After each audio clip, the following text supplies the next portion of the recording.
During my sojourn through the ex-Mormon world, it eventually became clear to me that Dylan's Mormon Stories and other similar ex-Mormon podcasts profited off of and were almost entirely focused on deconstructing religion and Mormonism. They also provided me with very few positive resources about how to actually build a comprehensive, productive worldview full of meaning and purpose that could replace the religion they sought to destroy.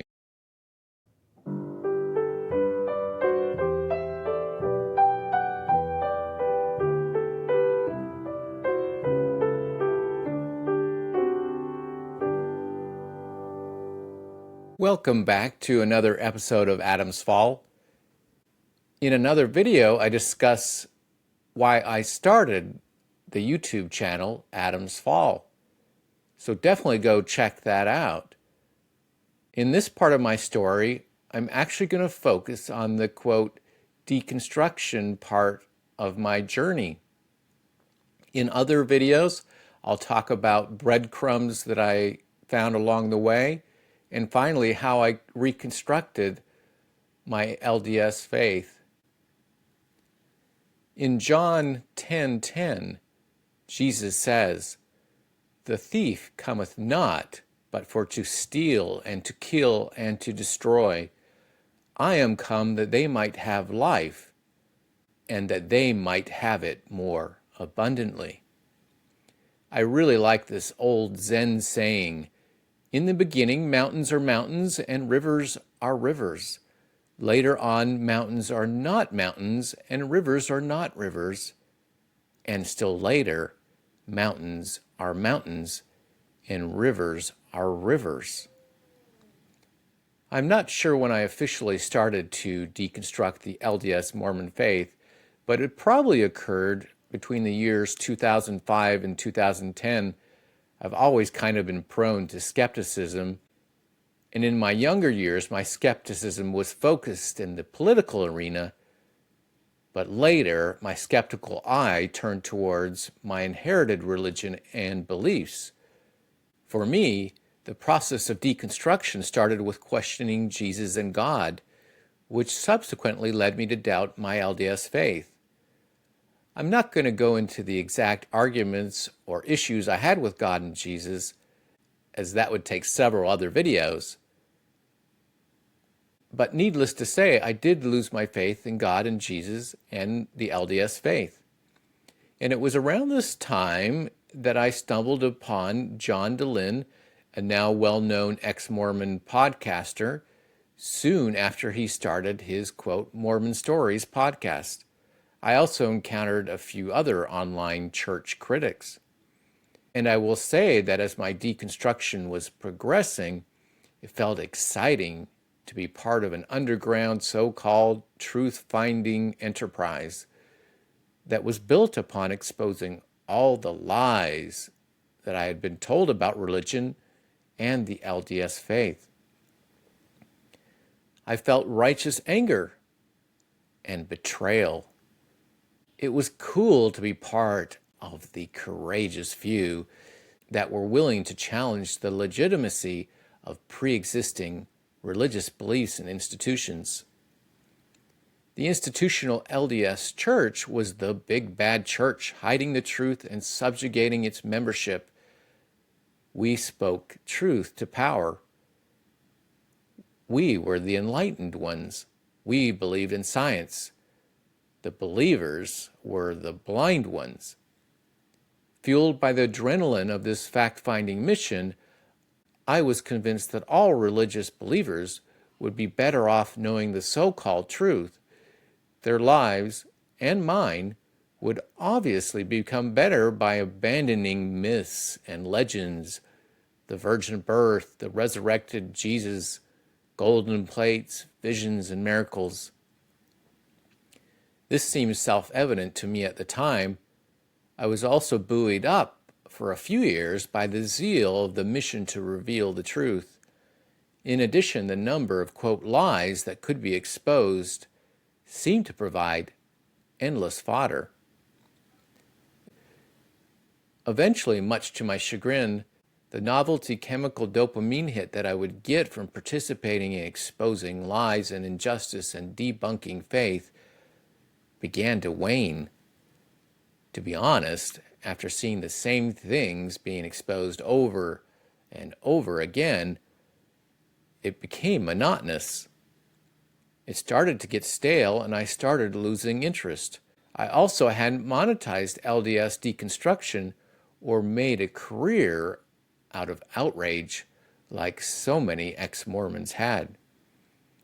During my sojourn through the ex-Mormon world, it eventually became clear to me that Dylan's Mormon Stories and other similar ex-Mormon podcasts profited off of and were almost entirely focused on deconstructing religion and Mormonism. They also provided me with very few positive resources about how to actually build a comprehensive, productive worldview full of meaning and purpose that could replace the religion they sought to destroy. So after becoming disaffected with ex-Mormonism, somewhat paradoxically, I turned my attention from one soul-consuming ideology to another, namely atheism. I encountered and devoured new atheists such as Sam Harris and Christopher Hitchens, and their critiques of Christianity and theism. I watched many atheist and theist debates and found many new atheist critiques feasible. At the same time, I also dove headlong into reading critical biblical scholarship from the likes of Bart Ehrman and many others. Then, somewhat stereotypically, I wore out the well-worn path of looking to the Eastern faith traditions like Vedanta Hinduism and Zen Buddhism for answers.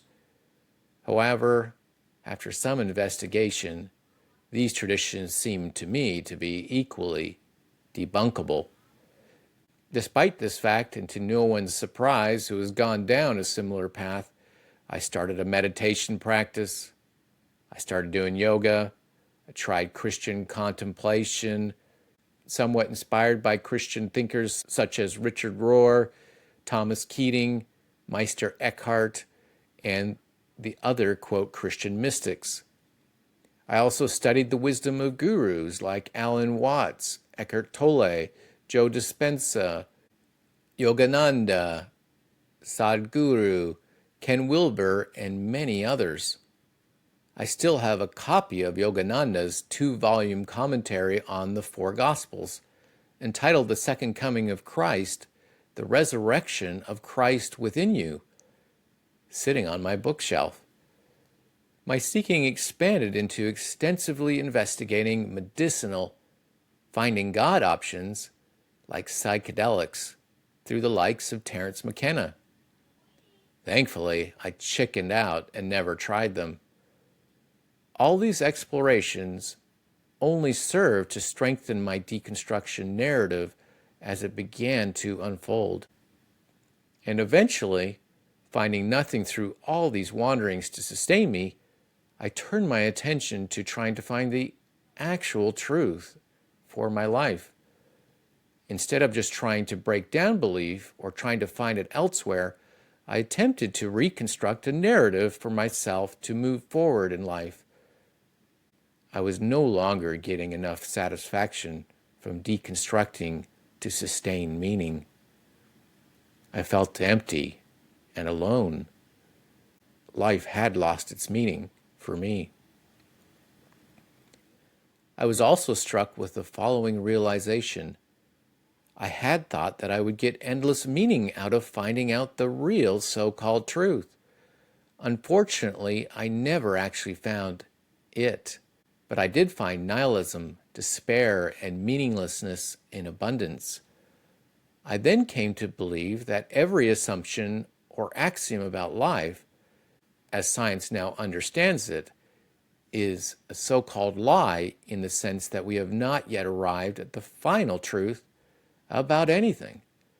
It became clear to me that many, if not all, scientific beliefs we now hold will inevitably be shown to be at best partially true and at worst, totally false. So what was I supposed to hang my hat on? Upon what could I build a foundation? There didn't seem to be any solid footholds. I had looked endlessly for resources. I'd watched many podcasts and self-help resources. I had studied philosophers and other faiths. I looked for gurus and mystics. I had studied science. I surveyed the East and the West. I also looked for resources from people that had deconstructed about how they had successfully reconstructed real meaning and purpose in their lives outside of religion and not derived from simply deconstructing other people's beliefs. But their advice made me even more depressed. I still remember watching a bunch of ex-Mormons on the quote Mormon Discussions YouTube channel trying to come up with a positive narrative for life after deconstruction. I was very hopeful at that time about what they would say, but instead the best they could come up with was a very generic plan about building so-called communities of harmony that, of course, have not yet to materialize, and I doubt they ever will. They mostly hemmed and hawed. None of their scant, tepid, vacuous advice seemed particularly meaningful and real. It became obvious that they didn't have any solution they actually believed in. They appeared despondent about how inadequate their suggestions were, and they expressed pessimism. None of them presented a believable, personal narrative. It was clear they hadn't found the capital T truth either. I looked elsewhere and encountered others that said that the most we can say about life is that it is ambiguous, as if ambiguity is somehow big enough a reason to talk somebody off a ledge or to help people push through real suffering in life. Ambiguity is certainly not meaningful enough for me, and I suspect for most other people. Neither was it possible for me to just be at peace with not knowing, as many others recommended. Believe me, I tried.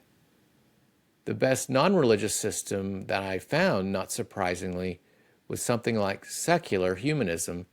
I did temporarily find meaning and purpose in aiming to improve well-being and alleviate human suffering, which are focuses of secular humanism. However, something that continually gnawed at me during this period was the underlying feeling that none of it mattered anyway. We were, after all, in my mind at the time, just waiting for our dirt naps anyway. Additionally, I viewed the human experience as nothing more than organized and confined electrical and chemical signals that live and die. In life, generally, I was just going through the motions for the most part, hoping I would make a breakthrough. So this was the, quote, deconstruction part of my faith journey. In subsequent videos, I'm going to talk about the breadcrumbs that helped me look at faith again, and finally, the reconstruction part of my faith journey. Please check those videos out.